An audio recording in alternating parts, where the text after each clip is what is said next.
The most powerful duke in England had been searching for a nameless ghost for 3 long years, and today he finally found her. At 26 years old, Charlotte Hyde had become what polite society called a permanent fixture, the spinster who lingered at gatherings long after her contemporaries had married and departed for their own estates. Too old now to be pitied, too poor to be courted, too intelligent to be comfortable. 3 London seasons had taught her exactly how little the world valued a woman with sharp opinions and no dowry. The whispers no longer stung. Peculiar, they called her, unmarriageable, that poor Hyde girl who never learned to hold her tongue. She had made her peace with being dismissed, but while society looked through her, the most powerful duke in England was looking for her. For 3 years, Morgan Pugh had been haunted by a single, nameless woman who once challenged him on the poetry of Wordsworth. He didn't want a trophy. He wanted the soul he'd found in that one honest conversation. Today, at Lady Pemberton's afternoon gathering, Charlotte is wearing her oldest dress, expecting nothing but mockery. She doesn't realize the man every woman in London is desperate to marry is standing right behind her, and he remembers every single word she said. This is the story of the woman society forgot and the duke who refused to let her disappear. To see if a mind like Charlotte's can truly survive the weight of a crown, stay with us and subscribe if you believe every underdog deserves their moment in the light. Charlotte Hyde arrived at Lady Pemberton's drawing room with one goal: to be invisible. She had dressed for failure. Her gown was a faded gray-green that washed out her skin, and her dark hair was pinned so tightly it pulled at her temples. If she was going to be mocked as a spinster, she would do it on her own terms, unnoticed and unbothered. She found sanctuary in the shadows of the bookshelves. From there she watched the social theater of London, the practiced laughs, the desperate smiles of younger girls, and the calculated glances of men looking for fortunes. She felt a quiet ache, not of envy, but of exhaustion. She was watching a game she no longer wanted to play. To the Ton, she was a permanent fixture, the girl who never learned to hold her tongue, now too old to be pitied and too poor to be courted. But then, a conversation near the window caught her ear. 2 women were tearing apart the works of Wordsworth. He was merely descriptive, one complained with a wave of a lace fan. No real feeling, just landscapes. Charlotte's fingers tightened on a book spine. The familiar spark of defiance, the very thing that had rendered her unmarriageable, flared to life. Before she could stop herself, she whispered to the empty air, "That's not what he was doing at all. He wasn't describing nature, he was describing the human soul." She froze, heat flooding her cheeks. She was used to speaking to the silence. She didn't think anyone was listening. "The human soul's capacity for transcendence," a deep masculine voice finished behind her. Charlotte spun around. Morgan Pugh, the Duke of Thornwick, was standing less than 3 feet away. He looked exactly as the gossip columns promised, tall, imposing, and dressed in black tailoring that made every other man in the room look like a draft. Charlotte's heart hammered against her ribs. She assumed he was lost, or perhaps she was blocking a book he wanted. Then he spoke, and her world tilted. 3 years ago, at the Ashford Musicale, the Duke said, his blue eyes locked onto hers with terrifying intensity, you argued that his poetry was an act of philosophical inquiry. You said it was about the soul's response to the world. Charlotte couldn't breathe.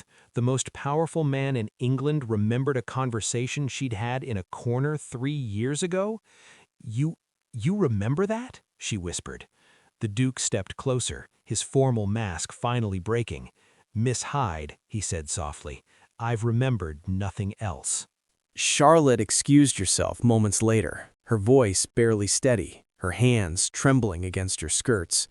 Morgan watched her disappear into the hallway and felt the old panic rise in his chest. Not again. He would not lose her again. 3 years. 3 years of searching every drawing room in London for a woman whose name he hadn't known. 3 years of attending tedious gatherings and enduring calculated performances from women who wanted his title, not him.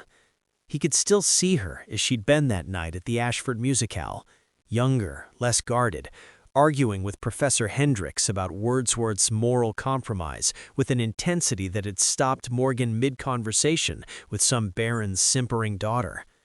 His later work is philosophically weaker, she'd said, her eyes bright with genuine passion. He traded radicalism for safety.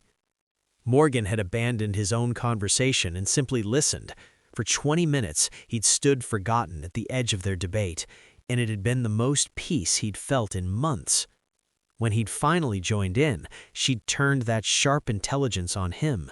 She disagreed with him, not timidly, but joyfully, actually debated him as though his opinions were worth challenging rather than simply accepting.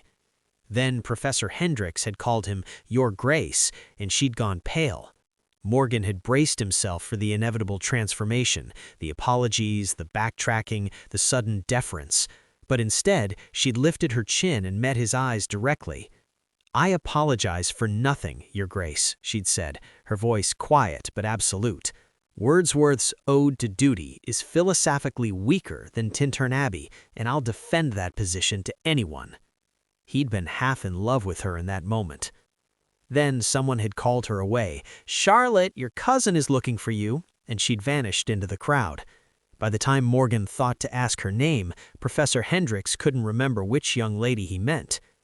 For 3 years, Morgan had made inquiries. People had offered him heiresses and beauties and accomplished young ladies with perfect bloodlines. No one thought to mention the vicar's daughter with no fortune and too many opinions. No one thought Charlotte Hyde could possibly be what a duke was searching for. But they'd been wrong.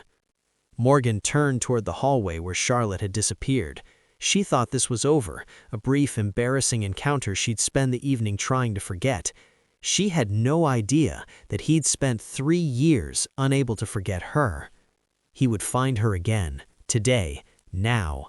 He would know Charlotte Hyde, properly, completely. He would learn what she thought about everything, would hear that passionate intelligence applied to books and politics and philosophy in the small observations that revealed how a brilliant mind worked.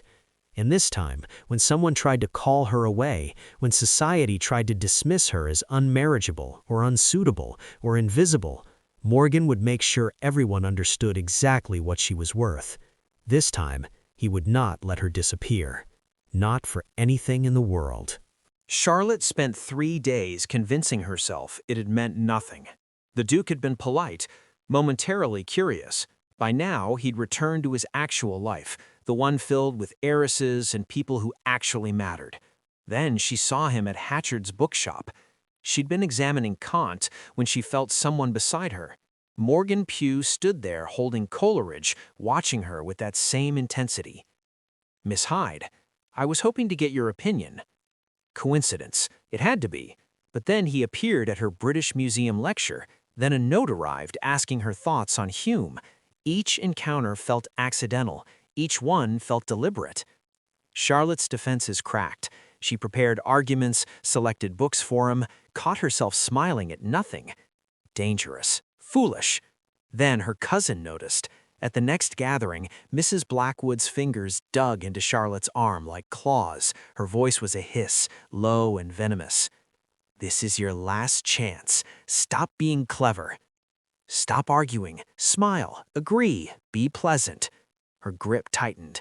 "Don't ruin this by being yourself." The words struck like poison. "Don't ruin this by being yourself." Charlotte felt something inside her go cold and hard. If Morgan wanted her to perform, to smile and simper and suffocate everything she was, then she wanted nothing from him. She would rather be alone forever than loved for pretending. She began to retreat. Morgan noticed immediately. She saw confusion flash across his face each time she stepped back, made excuses, created distance. But how could she explain? That her cousin's scheming had made her feel like livestock?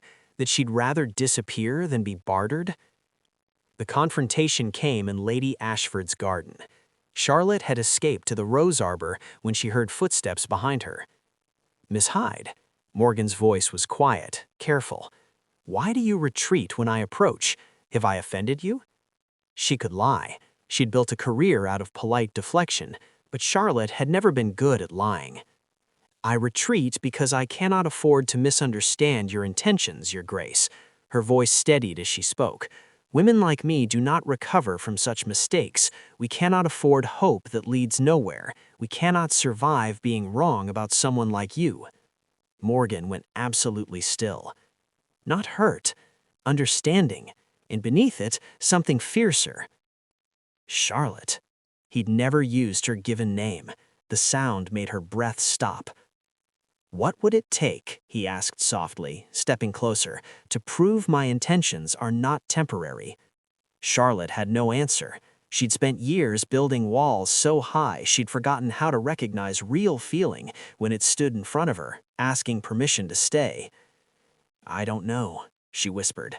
Morgan's eyes held hers, blue and certain and devastating. "Then I'll simply have to keep trying until you do." The promise in his voice wasn't romantic, it was absolute. And for the first time in 3 years, Charlotte felt the dangerous, fragile stirring of hope. Morgan didn't send flowers, he sent books. A first edition of Kant with marginalia in German that Charlotte had mentioned wanting to read. A philosophical journal with an essay he thought she'd find interesting, marked with a note, "Your thoughts?" He didn't court her with jewels or flattery. He courted her with attention. "What did you think of the Hegel lecture?" he'd ask at the British Museum, not to test her, but because he genuinely wanted to know. He'd listen with the same intensity other men reserved for politics or money. Charlotte felt something she hadn't experienced in years. She felt seen.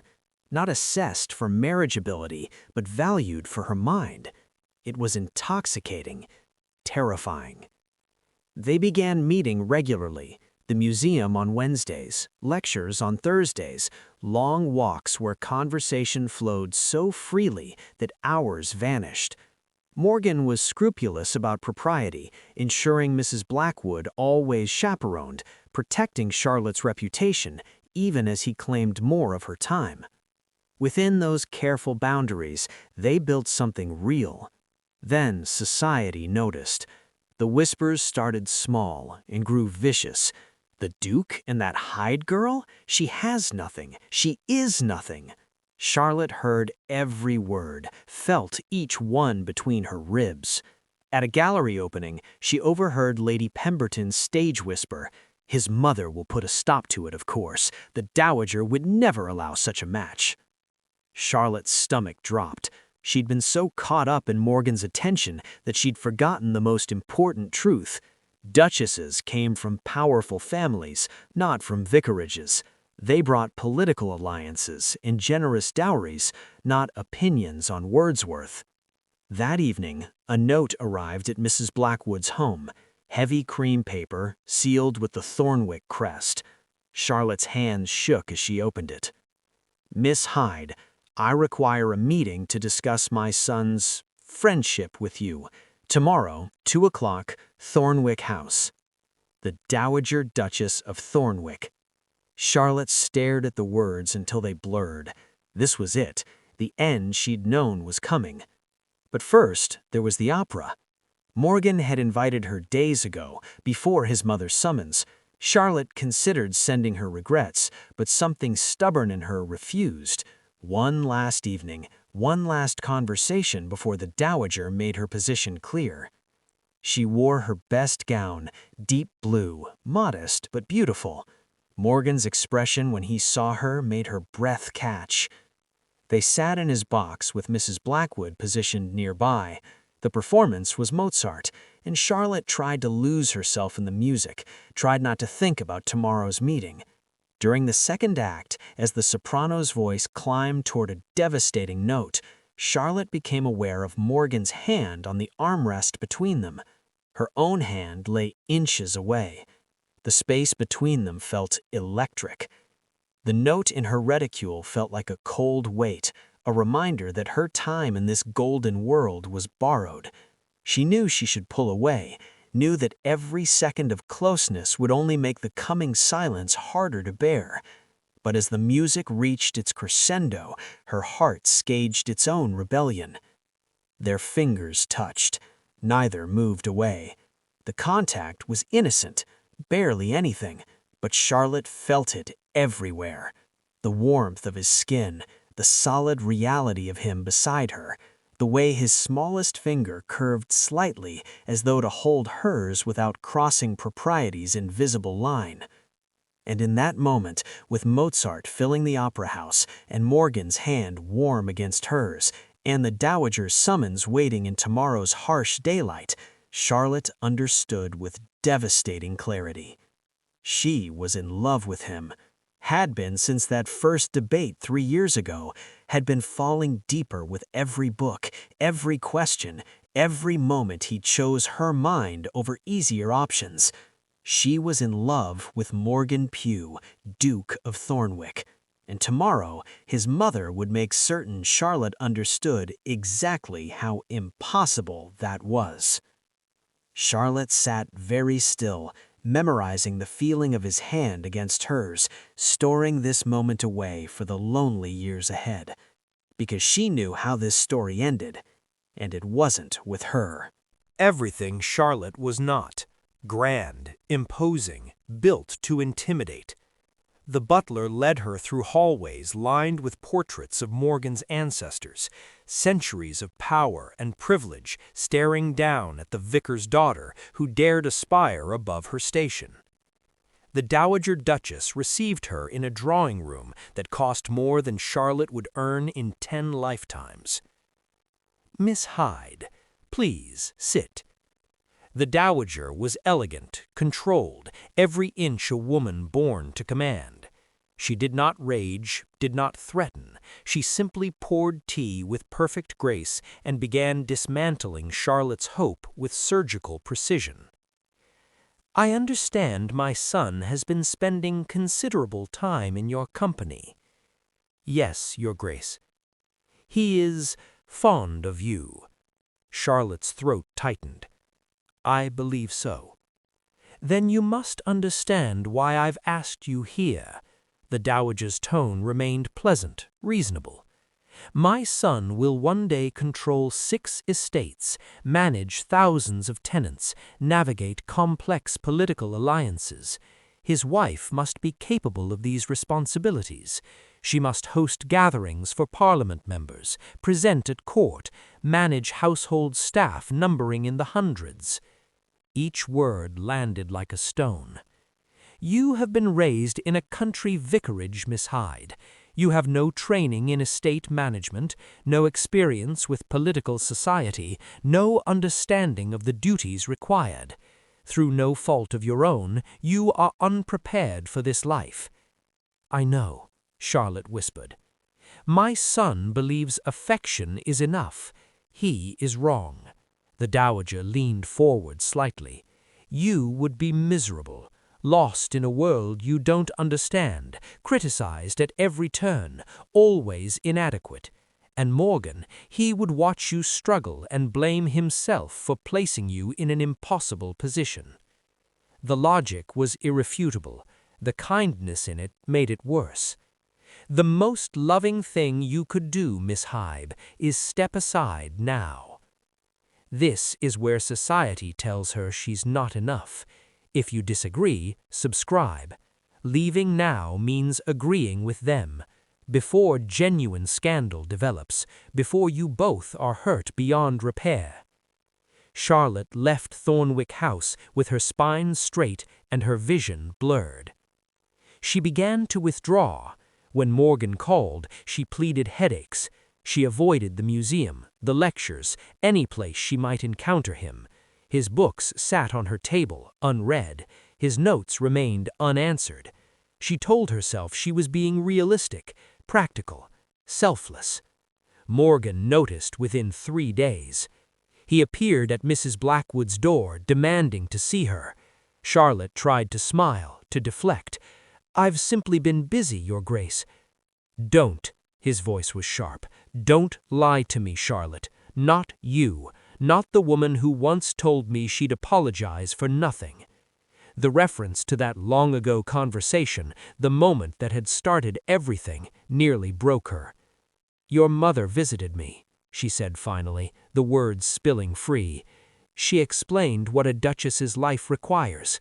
She's right, Morgan. I would be terrible at it. I have nothing to offer you. No training, no connections, no ability to be what you need. I would embarrass you, fail you, make you regret stop." Morgan crossed the room in 3 strides, his hands finding hers. "You are what I need. Everything else is negotiable." His voice dropped, became fierce and tender at once. "Titles are inherited, Charlotte. Wealth is a circumstance. But a soul like yours, that is a once-in-a-century occurrence. I will not trade a miracle for a quiet life." Charlotte looked into his eyes and saw the absolute truth of it and the terrible cost. She saw what he would sacrifice, his mother's approval, society's respect, the easy path he'd been promised since birth. "I can't let you give up everything for me," she whispered. "You're not letting me do anything." His grip tightened. "I'm choosing you, Charlotte. I've been choosing you since the moment you refused to apologize for having opinions." But Charlotte could see the strain at the corners of his eyes, the tension in his shoulders. She knew what this choice would cost him, and she wasn't certain she was worth the price. Morgan rode to the family estate the morning after their confrontation, his mother's summons waiting on his desk. He knew what was coming. The Dowager met him in the study where generations of Thornwick men had made decisions that shaped England's history. She stood framed by the window, her posture rigid with disapproval. "You cannot be serious about that girl." "Her name is Charlotte."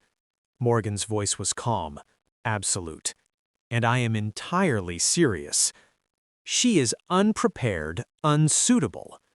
She is brilliant, honest, and the only person in my entire life who has ever wanted me for myself." The words came out sharper than he'd intended. "Do you know what that feels like, Mother? To be surrounded by people who see only a title, who calculate their every word, their every smile, measuring what they might gain from proximity to power." His mother's expression flickered something almost like pain. "For years," Morgan continued quietly, "I have been wanted for everything except who I actually am. My wealth, my influence, my position. Charlotte is the only person who has ever disagreed with me, challenged me, seen me as simply Morgan. And you're asking me to give that up for duty?" The Dowager was silent for a long moment. When she spoke, her voice was softer, troubled. "I only want you to be happy. Then let me choose my own happiness, even if it costs you everything." Morgan met his mother's eyes. "I will marry Charlotte Hyde, or I will not marry at all." The silence that followed was absolute. "You can accept this, Mother, or you can lose your son's trust forever. Those are your only options." The Dowager looked at him as though seeing him clearly for the first time. She did not approve, not yet, but slowly she nodded. "Then I suppose we must ensure she is prepared for what lies ahead." Morgan began that preparation the next day. He asked Charlotte's permission first, always her permission, before hiring tutors in estate management and political protocol. Not to change her, but to give her the practical knowledge she'd need. He introduced her gradually to his political associates, watching with quiet pride as her intelligence impressed even the most skeptical. He took her to his estates, showed her the account books and tenant concerns, and asked her honest opinion about everything. There were days when the ledgers made Charlotte's head ache, days when she felt like a fraud wearing a costume she hadn't earned. She stumbled through her first meeting with the estate steward, using the wrong terms, forgetting protocols. She left that meeting fighting tears. But every time she faltered, Morgan was there, not to carry her, but to hold the lantern while she found her own way. And slowly, something shifted. Overwhelm gave way to intrigue, then to cautious confidence. Morgan wasn't trying to force her into a predetermined role. He was rebuilding the role around her strengths.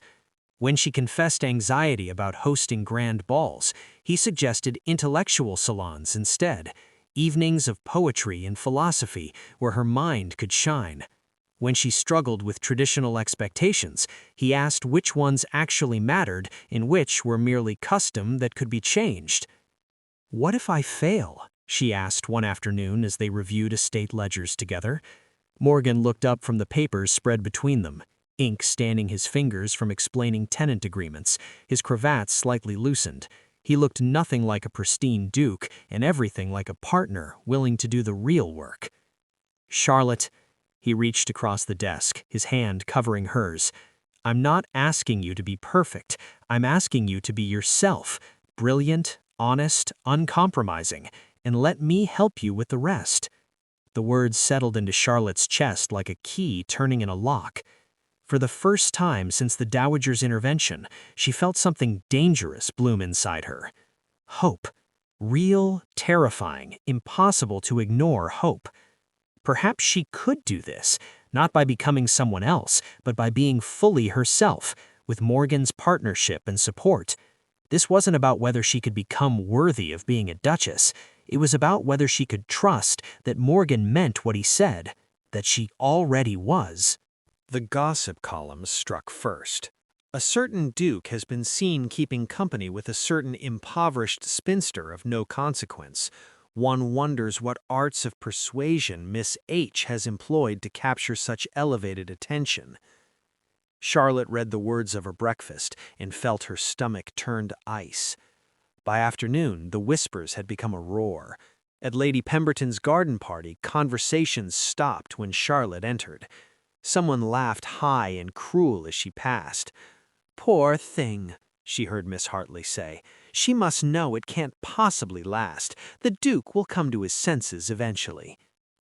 The worst came 3 days later. A column accused her of taking liberties to trap a gentleman of honor. Morgan arrived at Mrs. Blackwood's home within the hour, the newspaper crushed in his fist, fury radiating from every line of his body. "I will ruin him," he said. "Whoever wrote this, I will destroy him." "No," Charlotte said firmly. "Morgan, please.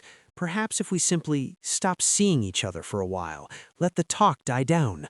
"Absolutely not. My reputation means nothing without you. I will not abandon the one real thing I've ever had because people are cruel." Instead of retreating, Morgan did the opposite. He increased his public attention. The turning point came at the theater. When Lady Ashford stopped them in the lobby, her fan clicking shut like a guillotine blade, the silence was deafening. "Your Grace," she said, her voice dripping with mock pity, "one wonders if you've forgotten the way to your own box, or if you simply find the company in the stalls more to your new taste." Morgan didn't flinch. "Lady Ashford, I find that I have grown weary of performances, both the one on the stage and the one you are currently attempting. Miss Hyde is here as my guest, and more importantly, as my equal. If your sight is failing you so badly that you cannot recognize a future duchess, I suggest you consult a physician, not a gossip columnist." The gasp that rippled through the lobby was the loudest sound Charlotte had ever heard. He had said it. Future Duchess. 2 weeks into the scandal, the Dowager Duchess appeared at Mrs. Blackwood's home. Charlotte's hands trembled as she entered the drawing room. "Miss Hyde, I have been observing," the Dowager said. "My son has made his choice clear. Society has made its position equally clear, and you have spent these weeks trying to convince him to abandon you to protect him." The Dowager paused, something shifting in her regal face. "You are not trying to trap my son, Miss Hyde. You are trying to save him. You truly love him." Charlotte's throat tightened. "Yes." The Dowager nodded slowly. "Then perhaps we should discuss what comes next." It wasn't approval, not yet, but it was no longer opposition. and for the first time since the scandal broke, Charlotte felt like she might actually survive this. Charlotte didn't want to attend the Pemberton Ball. It was the pinnacle of the London season, the event where reputations were made or destroyed, where society's judgments became permanent. After weeks of gossip and cruelty, walking into that ballroom felt like stepping onto a scaffold. But Morgan insisted. "Trust me," he'd said, his eyes holding hers. "Please." So Charlotte wore her best gown, the deep blue silk Morgan had once said made her eyes luminous, and stepped into Lady Pemberton's glittering ballroom with her heart in her throat. The reaction was immediate. Conversations stopped, heads turned. Charlotte felt the weight of every stare, every whispered judgment, every contemptuous smirk. Lady Ashford looked straight through her, as though she were invisible. Miss Hartley laughed behind her fan, the sound sharp and cruel. A group of young men near the refreshment table made no effort to hide their speculation about what arts she'd use to capture the Duke's attention. Charlotte kept her spine straight, her expression calm, but beneath her composure she was breaking. Then Lady Pemberton stepped to the center of the room, clapping her hands for silence. "My lords and ladies, the Duke of Thornwick has requested the floor for an important statement." The ballroom went absolutely still. Charlotte's breath stopped. Every person present understood what this moment meant. This was where Morgan would either publicly claim her or distance himself to preserve his reputation. Morgan stood. The crowd parted as he moved to the center of the room, his presence commanding despite his quiet demeanor. He didn't deliver a flowery speech, didn't perform or posture. He simply told the truth.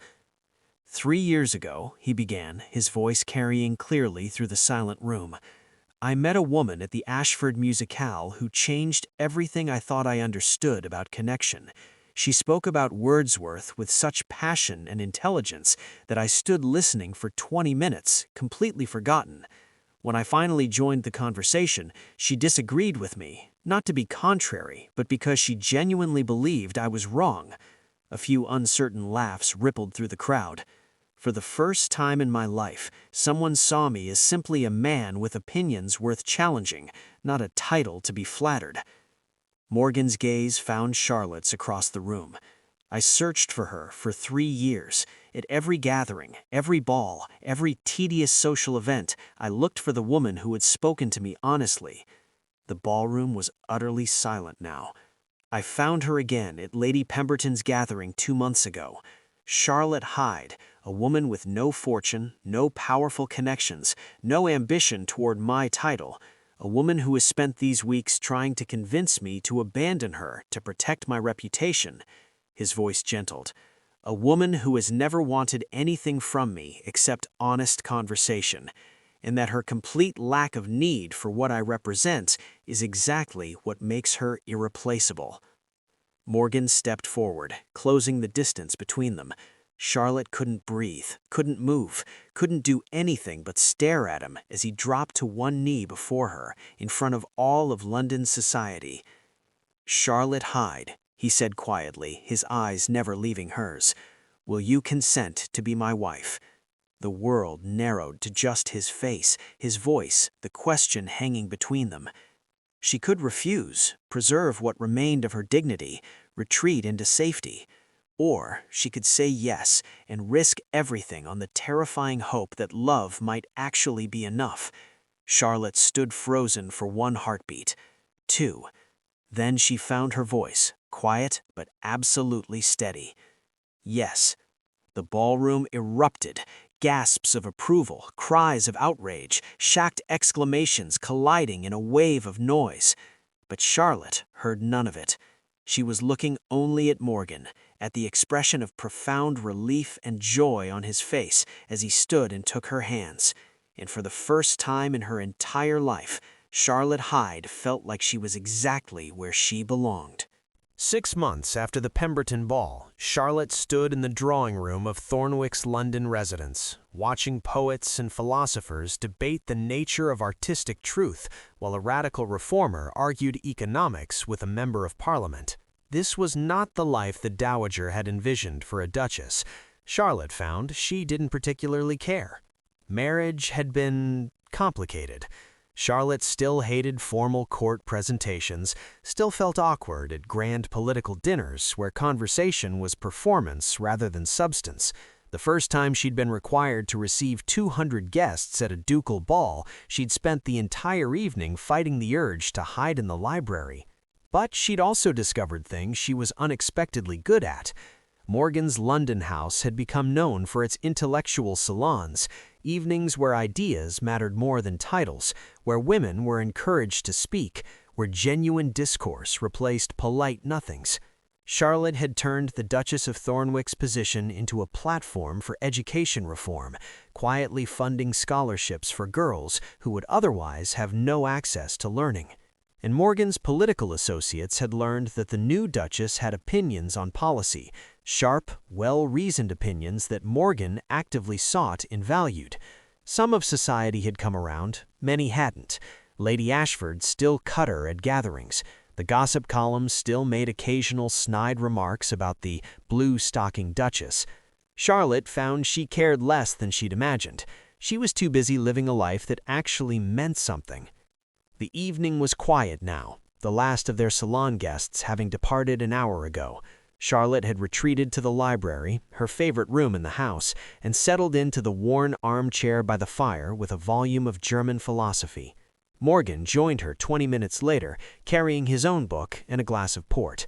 He settled into the chair opposite hers without speaking, the silence between them comfortable and familiar. They read companionably for nearly an hour before Morgan looked up.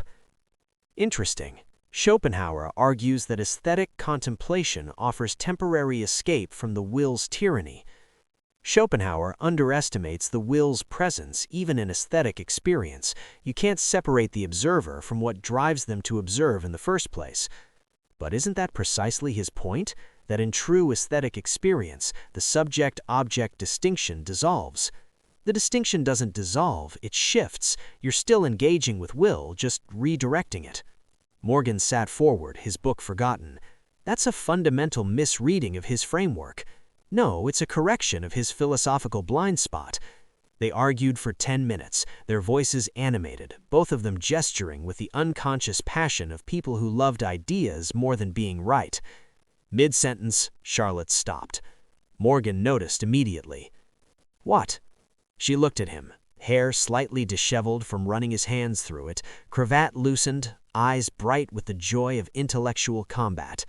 She looked at their library, their books, their life built on conversation and genuine partnership.